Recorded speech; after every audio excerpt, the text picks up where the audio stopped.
नमस्कार. कसे काय मजेत ना? सगळेजण मजेत असावे हे देवाच्याने प्रार्थना आहे. तर फार दिवस झाले मी व्हिडिओ कुठलाही शेअर केलं नव्हतं. कारण गावी गेलेलो आणि तिरुपतीला गेलेलो. हा ब्लॉग शॉर्टमध्येच थोडक्यातच सांगणार आहे. पूर्ण व्हिडिओ आपल्यासोबत येईलच. तर तिरुपतीला जाण्याचा मार्ग फारच आहेत. तर तिथं आम्ही स्टेप्स चढून जाणार होतो. आम्ही गेलेल्या स्टेप्स 2388 पायऱ्या होत्या. तर तेवढं चढायला आम्हाला 2 तास लागलं. जे सोबत फारच श्रद्धाळू होते. जरा थोडंसं चढत, थोडंसं बसत आणि आज्या पण होत्या. त्यांना बघूनच इतकं छान वाटलं. खूप छान दर्शन पण झालं. हा व्हिडिओ पूर्ण डिटेल आपल्याला येईलच.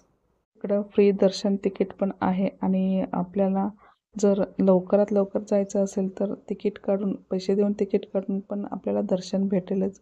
आम्हाला पण खूप छान दर्शन झालं. तिकीट असल्यामुळे टाईम जास्त घेतो आणि त्यांना म्हणजे आपल्याला व्यवस्था पण खूपच छान असतो. जेवणाची म्हणजे प्रसाद पण मिळतो तिकडं. जेवणाची सोय पण असतो. ते सगळं जाऊन आपण दर्शन घेऊन 5-6 तास झाल्यानंतर आपल्याला दर्शन भेटला. दर्शन घेऊन मग दुसऱ्याच दिवशी आपण परत बेंगळुरूला आलो. बेंगळुरूला 1 दिवस राहायचं होतं म्हणून तिथं पण छान मस्त सगळीकडे फिरून आलो. आणि हे बघा किती छान स्टॅच्यू म्हणून आम्ही बसलेलो तर बघितलं की माणूस होता. ते बघून आपल्याला पण आश्चर्यचकित झाला. आणि तिथे मोठे मोठे बिल्डिंग कुठं काही शॉपिंग करायचं असलं तर तिकडे पण छान मस्त शॉपिंग करून घेतले. आणि 1 दिवस राहून थोडक्यात जे काही बघायचं आहे ते सगळं बघून घेऊन आले. चहा पिलो, कॉफी पिलो, एन्जॉय करून घेतलो. आणि पिझ्झा खायचं होतं मुलांना वगैरे. आणि पिझ्झाचा तिकडं गेलो तर तिकडं बेस करत होतं. तर त्यावेळेस बेस करून छान मस्त असं पिझ्झा पण करून घेतले. खूप छान टेस्टी पिझ्झा बनवलेले. तुम्हाला पण हा सगळा व्हिडिओ आवडला असेल तर लाईक, शेअर, सबस्क्राईब करा.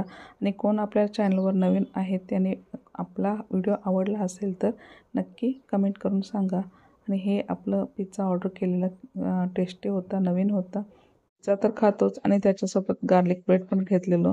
आणि दुसऱ्या दिवशी परत आपण घरी आलो.